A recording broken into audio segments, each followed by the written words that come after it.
السلام علیکم ورحمۃ اللہ وبرکاتہ۔ پڑھیں الصلاۃ والسلام علیک یا رسول اللہ، الصلاۃ والسلام علیک یا حبیب اللہ، الصلاۃ والسلام علیک یا نبی اللہ، الصلاۃ والسلام علیک یا نور اللہ، وعلی آلک واصحابک یا حبیب اللہ، صلی اللہ تعالی علیہ وسلم۔ میرے پیارے آقا صلی اللہ تعالی علیہ وسلم کے پیارے دیوانوں، آج کا جو ہمارا درس ہے موت کے حوالے سے ہے۔ میرے پیارے آقا صلی اللہ تعالی علیہ وسلم کے پیارے دیوانوں، آج کا ماحول ہر طرف انسان موت کے خوف سے گھبراہٹ محسوس کر رہا ہے، لیکن اسلام میں موت کا تصور کیا ہے؟ دوسرے مذاہب میں دیکھیں کہ انسان یہ تصور کرتا ہے کہ میں اس دنیا میں اگر اچھے کام کروں گا تو دوسرے جنم میں اچھا انسان بن کے پیدا ہوں گا، اگر برا کام کر کے مروں گا تو دوسرے جنم میں برا انسان یا جانور کی شکل میں پیدا ہونے کا تصور ہے۔ لیکن مذہب اسلام میں اس کا کوئی تصور نہیں ہے۔ اسلام موت کا تصور یہ پیش کرتا ہے کہ انسان پہلی مرتبہ اور آخری مرتبہ اس دنیا میں تشریف لایا، اور مرنے کے بعد دوبارہ اس دنیا میں ہمیں نہیں بھیجا جائے گا۔ اسی لیے ہر مسلمان دنیا میں آنے کے بعد اچھے عمل کی کوشش کرنے کی کوشش کرتا ہے تاکہ میں مرنے کے بعد نیک اعمال کی جزا پا سکوں۔ لیکن باطل مذاہب میں دیکھیں، وہ لوگوں پر ظلم بھی کر رہے ہیں، لوگوں کو اذیت بھی دے رہے ہیں اس تصور کے ساتھ کہ دوبارہ میں پیدا ہوں گا تو اچھے کام کروں گا۔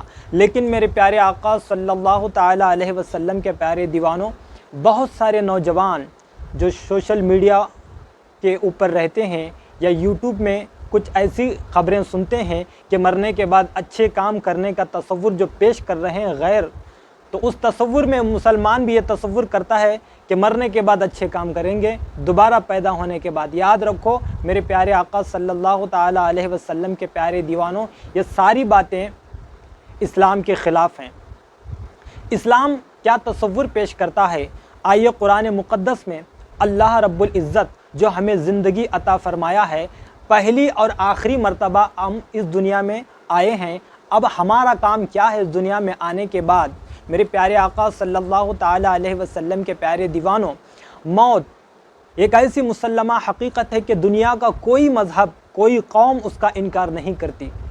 دنیا کا ہر انسان یہ جانتا ہے اور مانتا ہے کہ ایک دن اس کا سلسلہ حیات منقطع ہونے والا ہے۔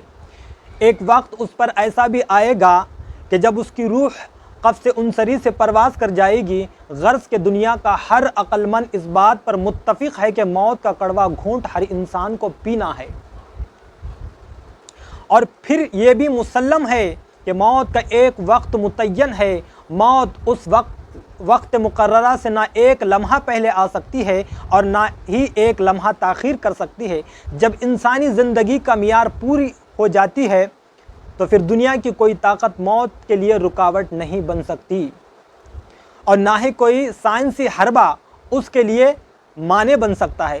چنانچہ ارشاد خداوندی تعالی ہے، لِكُلِّ أُمَّةٍ أَجَلٌ إِذَا جَاءَ أَجْلُهُمْ فَلَا يَسْتَأْخِرُونَ سَاعَةً وَلَا يَسْتَقْدِمُونَ۔ ہر گروہ کا ایک وعدہ ہے، جب ان کا وعدہ آئے گا تو ایک گھڑی نہ پیچھے ہٹے نہ آگے بڑھے۔ اسی طرح دنیا کا کوئی گوشہ، کوئی قلعہ، کوئی محل اس کے اور انسان کے درمیان آہل نہیں ہو سکتا۔ اللہ تعالیٰ کا ارشاد پاک ہے، اینما تکونوا یدرککم الموت ولو کنتم فی بروج مشیدہ۔ تم جہاں کہیں ہو موت تمہیں آ لے گی، اگرچہ مضبوط قلعوں میں ہو۔ میرے پیارے آقا صلی اللہ تعالی علیہ وسلم کے پیارے دیوانوں، ان تمام حقائق کے ساتھ یہ بھی حقیقت ہے کہ موت کا آنا جس قدر یقینی ہے، اتنا ہی لوگ اس کے بارے میں غفلت کے شکار ہیں۔ ہر کوئی جانتا ہے کہ آنے والا وقت اس کے لیے موت کا پیغام لا سکتا ہے، لیکن اس کے باوجود اس کے لیے تیاری کرتا نظر نہیں آتا۔ دنیا کی رنگینیوں اور اس کے حسین و شب و روز میں لوگ اس طرح گم ہیں گویا ان کے نزدیک موت کا کوئی تصور نہیں، نہ انہیں کبھی موت یاد آتی ہے اور نہ ہی کبھی اس کا تذکرہ کرتے ہیں۔ وہ تقوی اور خوف خدا سے عاری ہیں، اور یہ غفلت تمام گناہوں کی اصل ہے۔ اسی لیے اللہ کے پیارے رسول صلی اللہ تعالی علیہ وسلم نے ارشاد فرمایا، اکثروا ذکرہا ذم لذات الموت، دنیا کی لذتوں کو ختم کرنے والی موت کو کثرت کے ساتھ یاد کرو۔ اس لیے ہم موت کی یاد، موت کی حقیقت، نزا کا وقت، خاتمہ بالخیر، تکفین و تدفین وغیرہ عنوانات پر کچھ روشنی ڈال رہے ہیں۔ ملاحظہ فرمائیں اور موت کی حقیقت کو سمجھنے کی کوشش کریں، نیز موت کی یاد کثرت سے کرتے ہوئے اپنے دل میں اللہ کا خوف پیدا کریں۔ میرے پیارے آقا صلی اللہ تعالی علیہ وسلم کے پیارے دیوانوں، موت کی حقیقت، زندگی کیا ہے؟ عناصر کا ظہور یا ترتیب۔ موت کیا ہے؟ انہی اجزاء کا پریشان ہونا۔ انسان جسم اور روح کے مجموعے کا نام ہے۔ جب روح بدن انسانی سے جدا ہو جائے تو اسے موت کہا جاتا ہے۔ موت فنا کا نام نہیں ہے، کیونکہ فنا مٹ جانے کو کہتے ہیں، اور روح جسم سے جدا ہونے کے بعد مٹتی نہیں بلکہ عالم برزخ میں رہتی ہے۔ یہ عالم دنیا ہے اور روح عالم برزخ میں رہتی ہے۔ انسان کے مر جانے کے بعد روح اس کے بدن سے ایسے ہی دور ہو جاتی ہے جیسے تدفین کے بعد اس کے بدن اقربا، دوست، رشتہ دار، اولاد سے دور ہوتے ہیں۔ بدن کا اس سے تعلق بالکل ختم ہو جائے بلکہ بدن کے تکلیف سے اسے، یہ دوری ایسی بھی نہیں ہوتی کہ بدن کا اس سے تعلق بالکل ختم ہو جائے بلکہ بدن کی تکلیف سے اسے تکلیف ہوتی ہے اور بدن کی راحت سے اسے راحت پہنچتی ہے۔ میرے پیارے آقا صلی اللہ تعالی علیہ وسلم کے پیارے دیوانوں، مرنے سے قبل دنیاوی زندگی میں روح پر جو حالات غیر منکشف تھے، اب بعد موت اس پر ان میں سے بہت سارے احوال منکشف ہونے لگتے ہیں۔ مثلا بندہ مرنے کے بعد ملائکہ کو دیکھتا ہے، فرشتوں کو دیکھتا ہے، اپنے اچھے برے اعمال کو دیکھتا ہے۔ میرے پیارے آقا صلی اللہ تعالی علیہ وسلم کے پیارے دیوانوں، موت و حیات کی تخلیق کا کیا مقصد ہے؟ اللہ نے انسان کو کیوں پیدا فرمایا؟ اس کا کیا مقصد ہے؟ آئیے قرآن پاک میں اللہ تبارک و تعالیٰ کیا ارشاد فرما رہا ہے، الذی خلق الموت والحیات لیبلوکم ایکم احسن عملا وہو العزیز الغفور، وہ جس نے موت اور زندگی پیدا کی کہ تمہاری جانچ ہو تم میں کس کا کام زیادہ اچھا ہے، اور وہی عزت والا، بخشش والا ہے۔ میرے پیارے آقا صلی اللہ تعالی علیہ وسلم کے پیارے دیوانوں، پتہ چلا انسان کو اللہ تعالیٰ نے زندگی عطا فرمائی، ایمان والے کو، تاکہ وہ دنیا میں اچھے کام کرے۔ میرے پیارے آقا صلی اللہ تعالی علیہ وسلم کے پیارے دیوانوں، پہلی آیت میں فرمایا گیا کہ تمام موجودات اس کے قبضے قدرت میں ہیں، اسی طرح وہ ممکنات جو موجود نہیں وہ بھی اسی کے قبضے قدرت میں ہیں۔ اس پر دلائل شواہد کرتے ہوئے سب سے پہلے فرمایا کہ موت و حیات کا تسلسل قائم کرنے والا اللہ تعالیٰ ہے، اسی کے حکم سے ہر چیز معرض وجود میں آتی ہے اور اسی کے حکم سے نیست نابود ہوتی ہے۔ کوئی چیز نہ خود بخود موجود ہو سکتی ہے اور نہ ہی خود بخود معدوم ہو سکتی ہے۔ ساتھ ہی اس کی حکمت بھی بیان کر دی کہ اس سے مقصد تمہارا امتحان لینا ہے کہ ہم نے سمع و بصر، سننے دیکھنے کی طاقت، فہم و تدبر، سمجھ اور غور و فکر کی جو بے پناہ صلاحیتیں تمہیں عطا فرمائی ہے، پھر اسی نظام کائنات میں تمہیں اعلیٰ و عرفہ مقام بخشا ہے اور تمہاری رہنمائی کے لیے انبیاء و رسول کو مبعوث فرمایا۔ دیکھنا یہ ہے کہ ان نعمتوں کی تم قدر کرتے ہو اور قوتوں کو اپنی خواہش سے رضا الہی کے حصول کے لیے صرف کرتے ہو، یا دولت اور اقتدار، جوانی اور صحت کا نشہ تمہیں بدمست کر دیتا ہے اور تم اللہ تعالیٰ کی نافرمانی میں اپنی قوتیں اور اپنا وقت عزیز خرچ کرتے ہو۔ میرے پیارے آقا صلی اللہ تعالی علیہ وسلم کے پیارے دیوانوں، اللہ تعالیٰ نے ہمیں یہاں پر امتحان کے لیے بھیجا ہے۔ دیکھیں کون خواہشات کے پیچھے دوڑتا ہے، کون اپنی خواہش کو اللہ کی رضا کے لیے قربان کر کے نیک اعمال کرتا ہے۔ میرے پیارے آقا صلی اللہ تعالی علیہ وسلم کے پیارے دیوانوں، موت کیسے آتی ہے؟ اللہ تعالیٰ حکم دیتا ہے تو حضرت عزرائیل علیہ السلام بندے کی روح قبض کرتے ہیں، کچھ اور فرشتے آپ کے معاون ہوتے ہیں۔ اللہ تعالیٰ کا ارشاد گرامی ہے، اللہ یتوفی الانفس حین موتها، اللہ جانوں کو وفات دیتا ہے ان کی موت کے وقت۔ اسی لیے کہ ہر چیز اللہ تعالیٰ کی مخلوق ہے، اس کی مشیت کے بغیر کوئی بھی کسی پر موت مسلط نہیں کر سکتا، یعنی اللہ تعالیٰ موت کا حکم فرماتا ہے۔ دوسرا ارشاد گرامی ہے توفتہ رسولنا، ہمارے فرشتے اس کی روح قبض کرتے ہیں۔ میرے پیارے آقا صلی اللہ تعالیٰ علیہ وسلم کے پیارے دیوانوں، اسی طرح ایک اور مقام پر ارشاد بانی ہوا الذین یتوفاہم الملائکۃ ظالمی انفسہم، وہ کہ فرشتے ان کی جان نکالتے ہیں اس حال پر کہ وہ اپنا برا کر رہے تھے۔ اللہ اکبر۔ میرے پیارے آقا صلی اللہ تعالیٰ علیہ وسلم کے پیارے دیوانوں، مذکورہ بالا آیات سے پتہ چلا موت دینے والے کئی فرشتے ہوتے ہیں۔ تفسیر کبیر اور روح المعانی میں ذکر کیا گیا ہے کہ روح تو فقط ملک الموت یعنی حضرت عزرائیل علیہ السلام قبض کرتے ہیں، البتہ 6 اور فرشتے ان کے ساتھ ہوتے ہیں۔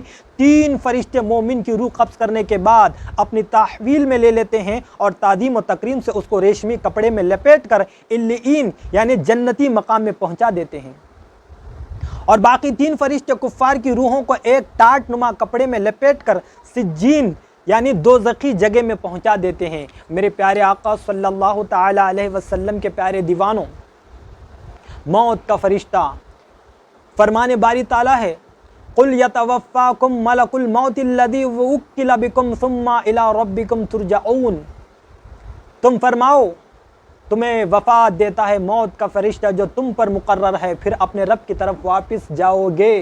میرے پیارے آقا صلی اللہ تعالیٰ علیہ وسلم کے پیارے دیوانوں، اس سے واضح ہوا کہ موت کے لیے ایک فرشتہ مقرر ہے جس کا لقب ہی ملک الموت ہے، اور اس کا نام عزرائیل علیہ السلام ہے، جس کا کام ہی روح قبض کرنا ہے۔ یہ ہر مسلمان کو معلوم ہونا چاہیے، موت کے فرشتے کا نام عزت سے لینا چاہیے، ادب سے لینا چاہیے، کیونکہ یہ عزت والے فرشتے ہیں۔ کبھی کبھی لوگ مذاق میں بھی کہہ دیتے ہیں یہ کلمے انسان کے ایمان کو ٹکراتے ہیں، یہ بے ادبی ہے۔ میرے پیارے آقا صلی اللہ تعالیٰ علیہ وسلم کے پیارے دیوانوں، مذاق میں موت کے فرشتے کا نام لینے سے بھی منع کیا گیا۔ میرے پیارے آقا صلی اللہ تعالیٰ علیہ وسلم کے پیارے دیوانوں، موت کی قسمیں، چونکہ زندگی کی 3 قسمیں ہیں، اس لیے اس کے مقابل موت کی بھی 3 قسمیں ہیں۔ پہلی زندگی حسی جو محسوس ہو، اور اس کے مقابل موت حسی جو بظاہر معلوم ہو۔ اسی لحاظ سے فرمایا گیا انکا میتون و انہم میتون، بے شک تمہیں انتقال فرمانا ہے اور ان کو بھی مرنا ہے۔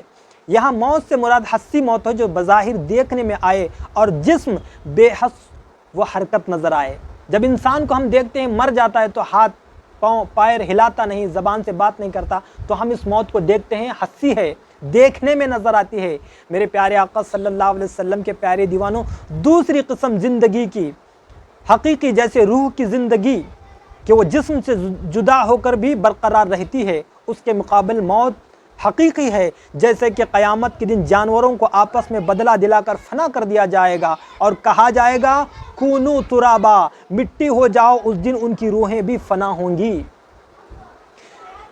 موت کی تیسری قسمیں زندگی حکمی جو دیکھنے میں نہ آئے مگر اس پر زندگی کے بہت سارے احکام جاری ہو، جیسے کہ انبیاء کرام کی وفات کے اس پر بہت سی زندگی کے احکام شرعیہ جاری ہیں، مثلا میراث تقسیم نہ ہونا انبیاء کی، اور ان کی ازواج کا کسی سے نکاح جائز نہ ہونا وغیرہ، اور کچھ احکام موت کے بھی جاری ہوتے ہیں جیسے کفن و دفن اور وغیرہ۔ اسی طرح شہداء پر بقائے جسم اور عطائے رزق وغیرہ زندگی کے احکام جاری ہوتے ہیں، اور کفن دفن نماز جنازہ وغیرہ احکام موت جاری ہوتے ہیں۔ اس کا مال اس کی ملکیت سے نکل جاتا ہے، اس کی زوجہ اس کے نکاح سے خارج ہوتی ہے۔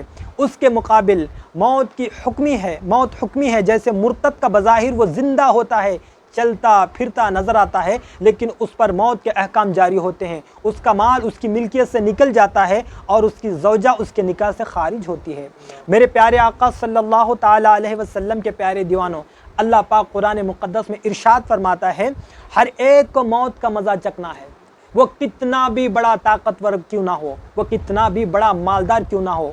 میرے پیارے آقا صلی اللہ علیہ وسلم کے پیارے دیوانوں، اللہ تعالیٰ کا ارشاد پاک ہے کل نفس ذائقۃ الموت وانما توفون اجورکم یوم القیامہ فمن زحزح عن النار وادخل الجنۃ فقد فاز وما الحیاۃ الدنیا الا متاع الغرور۔ ہر جان کو موت چکنی ہے اور تمہارے بدلے تو قیامت ہی پورے ملیں گے۔ جو تو جو آگ سے بچا کر جنت میں داخل کیا گیا وہ مراد کو پہنچا، اور دنیا کی زندگی تو یہی دھوکے کا مال۔ اللہ اکبر۔ میرے پیارے آقا صلی اللہ تعالی علیہ وسلم کے پیارے دیوانوں، اس آیے مبارکہ کی تفسیر میں حضرت مفتی احمد یار خان صاحب بدایونی نعیمی علیہ رحمہ تحریر فرماتے ہیں، ہر زندہ و جانور کو فرشتہ ہو یا حیوان یا جن ضرور موت کا مزہ چکنا ہے، تو کسی کو اس کی شدت، کسی کو موت سے چارہ نہیں۔ خیال رکھو، موت تو سب کو آنی ہے، جان تو سب کی جانی ہے۔ سزا و جزا اے انسانوں صرف تمہارے لیے ہے، اور یہ بھی خیال رکھو کہ سزا و جزا کی جگہ نہ دنیا ہے نہ برزخ، اس کی جگہ قیامت اور اس کا وقت روز قیامت ہے۔ اس دن ہی نیکوکاروں کو پورا ثواب اور بدکاروں کو پورا عذاب دیا جائے گا۔ اللہ اکبر۔ دنیا کی مصیبت وہ آرام تو معمولی چیزیں ہیں، پورا کامیاب وہی ہے جو قیامت کے دن جہنم کی آگ سے بچا لیا گیا۔ اللہ، کہ وہاں بالکل سایہ نہ پائے اور جنت میں داخل کر دیا جائے۔ دنیا کی یہ کامیابی معمولی ہے۔ دھیان رکھو کہ دنیا کی زندگی جو غفلت میں کٹے وہ تو صرف پونجی ہے جو برت کر چھوڑ دی جائے گی، اور پونجی بھی کیسی دھوکہ فریب کہ جس کو شیطان دلکش اور دل فریب خوبصورت حسین و جمیل دکھایا، لوگ اس کے فریب میں آ گئے۔ جب موت آ جائے گی تو اس کی حقیقت کھل جائے گی۔ جس نے اس زندگی کو اپنی غرض و غایت بنایا، جس نے زندگی کو اپنی غرض و غایت بنایا، اس نے دھوکہ کھایا کہ خالی ہاتھ یہاں سے گیا۔ جو یہاں غافل نہ رہا اور اچھے کام کیا، نیکی کے بیج بوتا رہا، وہ کامیاب ہو گیا اور جنت میں داخل کیا گیا۔ اللہ اکبر۔ میرے پیارے آقا صلی اللہ تعالی علیہ وسلم کے پیارے دیوانوں، آج انسان دیکھیں آرام، عیش و آرام کی زندگی پانے کے لیے کیا نہیں کرتا۔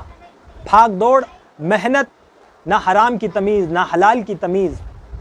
انسان دولت کماتا ہے، جماتا ہے، جب موت اس کو پر آتی ہے تو انسان گھبرا جاتا ہے اور بے بس ہو کر کے مرتا ہے۔ لیکن وہ انسان جو ایمان کی حالت میں اللہ کی رضا کے لیے نیکیاں بھی کرتا ہے اور حلال مال بھی کماتا ہے، تو موت کے وقت اسے کوئی غم نہیں ہوتا، کیونکہ وہ آخرت کی تیاری کر کے اس دنیا سے جاتا ہے۔ یاد رکھو، مومن کے لیے، ایک عاشق رسول کے لیے موت خوشی کا پیغام لاتی ہے، اور بدکاروں کے اور کافروں کے لیے جہنم کا عذاب کا پیغام لاتی ہے۔ اللہ اکبر۔ میرے پیارے آقا صلی اللہ تعالی علیہ وسلم کے پیارے دیوانوں، پتہ چلا موت سے کوئی چھپ نہیں سکتا، کوئی بھاگ نہیں سکتا، کتنا بڑا ظالم کیوں نہ ہو۔ میرے پیارے آقا صلی اللہ تعالی علیہ وسلم کے پیارے دیوانوں، اللہ پاک قرآن پاک میں ارشاد فرماتا ہے، قل ان الموت الذی تفرون منہ فانہ ملاقیکم، تم فرماؤ موت جس سے تم بھاگتے ہو وہ ضرور تمہیں ملنی ہے۔ میرے پیارے آقا صلی اللہ تعالی علیہ وسلم کے پیارے دیوانوں، قرآن پاک کے ارشاد سے واضح ہوا کہ کوئی شخص بھی موت سے بھاگنا چاہے تو بھاگ نہیں سکے گا، بلکہ موت اسے آ کر رہے گی۔ خیال رہے کہ اگرچہ یہ آیت کریمہ یہود کے بارے میں نازل ہوئی، لیکن عموم الالفاظ کا اعتبار کرتے ہوئے اس کا حکم کو عام رکھا جائے گا۔ کوئی بھی شخص، مسلمان ہو یا کافر، یہودی ہو یا نصرانی، موت سے اپنے آپ کو بچا نہیں سکے گا۔ میرے پیارے آقا صلی اللہ تعالی علیہ وسلم کے پیارے دیوانوں، ایک اور جگہ فرمان باری تعالیٰ ہے، اینما تکونوا یدرککم الموت ولو کنتم فی بروج مشیدہ، تم جہاں کہیں ہو موت تمہیں آ لے گی، اگرچہ مضبوط قلعوں میں ہو۔ آج ظالموں کو دیکھیں، اپنی جان کی حفاظت کے لیے بہت سارے اہتمام کرتے ہیں، اپنی جان کی حفاظت کے لیے مضبوط قلعوں میں چھپے رہتے ہیں، میری جان کو کوئی مجھے نہیں مار سکتا۔ لیکن یاد رکھو، جب موت کا وقت آتا ہے تو بڑا سا بڑا ظالم بھی موت سے بچ نہیں سکتا۔ میرے پیارے آقا صلی اللہ تعالی علیہ وسلم کے پیارے دیوانوں، صاحب تفسیر نعیمی اس آیت کے تفسیر میں یوں رقم تراز ہیں، اے منافقین و یہود، تم غازیان شہدائے احد پر زبان ملامت کیوں دراز کرتے ہو، اور کیوں کہتے ہو کہ اگر یہ لوگ میدان جنگ میں نہ جاتے تو شہید نہ ہوتے اور زندہ رہتے۔ ہر شخص کی موت کا وقت موت کی جگہ مقرر ہے، کوئی اس سے کسی تدبیر کسی حیلے سے بچ نہیں سکتا۔ تم جہاں کہیں ہو اپنے وقت پر موت ضرور پہنچے گی، اگرچہ تم کتنے ہی مضبوط قلعوں یا آسمان کے برجوں میں پہنچ جاؤ، زندگی کے لیے حفاظت کے سامان بنا لو، مگر مرو گے ضرور۔ میرے پیارے آقا صلی اللہ تعالی علیہ وسلم کے پیارے دیوانوں، آیہ کریمہ سے پتہ چلا کہ حادثات میں جو اموات ہوتی ہیں ان کے بارے میں یہ نہیں کہنا چاہیے کہ اگر وہاں نہ جاتے تو موت نہ ہوتی، اگر ایسا نہ کرتے زندہ رہتے، کیونکہ یہ تقدیر پر ایمان کے خلاف ہے۔ اللہ تبارک و تعالی ہم سب کے ایمان میں مضبوطی عطا فرمائے۔ میرے پیارے آقا صلی اللہ تعالی علیہ وسلم کے پیارے دیوانوں، ابن ابی شیبہ نے حضرت خثیمہ رضی اللہ تعالیٰ عنہ سے روایت کی ہے کہ ایک مرتبہ ملک الموت اسرائیل علیہ السلام حضرت سلیمان علیہ السلام کی بارگاہ میں آئے اور ان کے ساتھیوں میں سے ایک کو گھور کر دیکھنے لگے۔ جب آپ چلے گئے تو اس شخص نے حضرت سلیمان علیہ السلام سے دریافت کیا، یہ شخص کون تھا جو مجھے گھور کر دیکھ رہا ہے؟ آپ نے فرمایا وہ ملک الموت تھے۔ اس نے کہا حضور ایسا معلوم ہوتا ہے کہ یہ میری روح نکالنے کا ارادہ رکھتے تھے۔ آپ نے فرمایا کہ پھر تمہارا کیا ارادہ ہے؟ اس نے عرض کی آپ ہوا کو حکم دے کہ وہ مجھے سرزمین ہند میں پہنچا دے۔ آپ نے ہوا کو حکم دیا، اس کو سرزمین ہند میں چھوڑ آئی۔ پھر ملک الموت تشریف لائے تو حضرت سلیمان علیہ السلام نے ان سے دریافت کیا تم میرے ایک ساتھی کو گھور کر کیوں دیکھتے تھے؟ انہوں نے عرض کی کہ حضرت میں اس پر تعجب کر رہا تھا کہ مجھے حکم دیا گیا کہ میں اس کی روح ہند میں قبض کروں، اور یہ آپ کے پاس بیٹھا ہے، یہ ہند کیسے پہنچے گا؟ میرے پیارے آقا صلی اللہ تعالی علیہ وسلم کے پیارے دیوانوں، اس روایت سے معلوم ہوا کہ انسان کو جہاں مرنا ہوتا ہے وہاں جانے کے لیے بےتاب ہوتا ہے اور ہر حال میں وہاں پہنچ جاتا ہے۔ جیسا یہ شخص حضرت سلیمان علیہ السلام کے ملک میں تھا لیکن سرزمین ہند پہنچنے کا اشتیاق ظاہر کیا، اور جو ہی وقت مقررہ پر وہاں پہنچا اسی وقت اس کی روح قبض کر لی گئی۔ اس سے معلوم ہوا کہ بندے کی موت کا وقت اور جگہ متعین ہے، وہ دنیا کے کسی بھی گوشے میں رہے اپنی موت کے وقت متعینہ جگہ پر پہنچ جائے گا۔ یہاں سے معلوم ہوتا ہے کہ ہماری موت جہاں ہے وہاں ہم جا کر ہی رہیں گے، تو کیوں نہ ہم اللہ کی رضا کے لیے گناہوں کو چھوڑ کر اس کی عبادت میں لگیں گے انشاءاللہ۔ اللہ تعالی ہم سب کو ایمان کی دولت بھی دے اور اس کی عبادت کی توفیق بھی دے اور گناہ سے بچنے کی توفیق بھی دے۔ اللہ تعالی ہم سب کو کہنے سے زیادہ عمل کرنے کی توفیق دے، موت آنے سے پہلے اللہ کی رضا کے لیے کام کرنے کی توفیق دے، دینی متین کی خدمت کی توفیق دے، حضور پیارے آقا صلی اللہ علیہ وسلم کی پیاری پیاری سنتوں پر عمل کرنے کی توفیق دے۔ میرے پیارے آقا صلی اللہ تعالی علیہ وسلم کے پیارے دیوانوں، یہ جو درس تھا ہمیں معلوم ہونا چاہیے کہ اسلام میں موت کا تصور کیا ہے۔ ہم سمجھتے دنیا ہی سب کچھ ہے، یہاں ہی سب کچھ ہمارے خواہشات پورے ہوں گے، لیکن نہیں، یاد رکھو اللہ تعالیٰ نے ہمیں امتحان کے لیے پیدا کیا ہے۔ دیکھیں کون خواہشات کے پیچھے دوڑتا ہے، کون اپنی خواہشات کو میری رضا کے لیے قربان کر کے، تکالیف کو برداشت کر کے میری رضا کے لیے نیکیاں جمع کرتا ہے۔ پتہ چلا میرے پیارے آقا صلی اللہ علیہ وسلم کے پیارے دیوانوں، دنیا میں ہمیں گناہ کرنے کے لیے زندگی نہیں دی گئی، نیک اعمال کرنے کے لیے زندگی دی ہے۔